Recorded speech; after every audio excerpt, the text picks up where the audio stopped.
2025 C E ಟಿಗೆ K ಇಗೆ ಅರ್ಜಿಯನ್ನು ಸಲ್ಲಿಸಿರ್ತಕ್ಕಂಥ ಅಭ್ಯರ್ಥಿಗಳಿಗೆ ಹಾಗೂ ನೀಟ್ ಬರಿತಕ್ಕಂಥ ಅಭ್ಯರ್ಥಿಗಳು ಕೂಡ ಕೆ ಇ ಎ ಪೋರ್ಟಲ್ನಲ್ಲಿ ರಿಜಿಸ್ಟ್ರೇಷನನ್ನು ಈಗಾಗಲೇ ಮಾಡ್ಕೊಂಡಿದ್ದೀರಿ.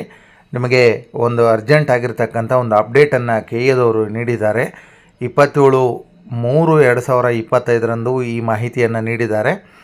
ತಮ್ಮ ಒಂದು ಪಬ್ಲಿಕ್ ಪ್ರಕಟಣೆಯಲ್ಲಿ ಸಿ ಇ ಟಿ 2025ಕ್ಕೆ ಆನ್ಲೈನ್ ಅರ್ಜಿಯಲ್ಲಿ ನೀಡಿರುವ ಮಾಹಿತಿ ಮತ್ತು ಕ್ಲೇಮ್ಗಳನ್ನು ತಿದ್ದುಪಡಿ ಮಾಡಿಕೊಳ್ಳೋದ್ರ ಕುರಿತಾಗಿರ್ತಕ್ಕಂಥ ಮಾಹಿತಿಯನ್ನು ನೀಡಿದ್ದಾರೆ. ಏನದು ಮಾಹಿತಿ ಅಂತಕ್ಕಂಥದ್ದು, ಸಿ ಇ ಟಿ 2025 ಆನ್ಲೈನ್ ಅರ್ಜಿಯಲ್ಲಿನ ಮಾಹಿತಿಗಳನ್ನು ಅರ್ಜಿ ಸಲ್ಲಿಸಿದ ನಂತರ ಆಗಿಂದಾಗ್ಗೆ ತಿದ್ದುಪಡಿ ಮಾಡಿಕೊಳ್ಳಬಹುದೆಂದು ಈಗಾಗಲೇ ಕೆ ಎದವರು ತಿಳಿಸಲಾಗಿದ್ದರೂ ಕೂಡ ಒಂದಿಷ್ಟು ಅಭ್ಯರ್ಥಿಗಳು ಮತ್ತು ಪಾಲಕರು ಬೇರೆ ಬೇರೆ ಕಾರಣಗಳಿಂದ ಅರ್ಜಿಗಳಲ್ಲಿನ ತಿದ್ದುಪಡಿಗಳನ್ನು ಮಾಡಿಕೊಳ್ಳದೇ ಇರೋದರಿಂದ ಕೆ ಎಗೆ ಹಲವಾರು ಅರ್ಜಿಗಳನ್ನು ಮತ್ತು ವಿನಂತಿಗಳನ್ನು ಮಾಡಿದಾರಂತೆ.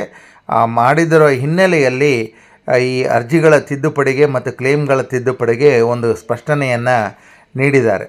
ಅಭ್ಯರ್ಥಿಗಳ ಹಿತದೃಷ್ಟಿಯಿಂದ ಪ್ರಸ್ತುತ ಸಿ ಇ ಟಿ 2025 ಆನ್ಲೈನ್ ಅರ್ಜಿಯಲ್ಲಿ ಮಾಹಿತಿಗಳನ್ನು ತಿದ್ದುಪಡಿ ಮಾಡಿಕೊಳ್ಳಿಕ್ಕೆ ನಿಮಗೆ ಸಿ ಇ ಟಿ 2025 ಏನು ಏಪ್ರಿಲ್ 16 ಮತ್ತು 17ನೇ ತಾರೀಕಿಗೆ ನಡೀತದೆ, ಆ ಪರೀಕ್ಷೆಯ ನಂತರ ಆ ಪೋರ್ಟಲ್ನಲ್ಲಿ ಲಿಂಕನ್ನು ಬಿಡ್ತಾರೆ. ತಾವು ಮತ್ತೇನಾದರೂ ತಮ್ಮ ಅರ್ಜಿಯಲ್ಲಿನ ತಿದ್ದುಪಡಿ ಮತ್ತು ಕ್ಲೇಮ್ಗೆ ತಿದ್ದುಪಡಿಗಳಿಗೆ ಸಂಬಂಧಪಟ್ಟಂತೆ ಏನಾದರೂ ತಿದ್ದುಪಡಿಗಳಿದ್ದರೆ ತಾವು ಅದನ್ನು ಮಾಡ್ಕೊಳ್ಬೋದು ಅಂತಕ್ಕಂಥ ಒಂದು ಮಾಹಿತಿಯನ್ನು ಅಪ್ಡೇಟನ್ನು ಮಾಡಿಕೊಂಡಿದ್ದಾರೆ.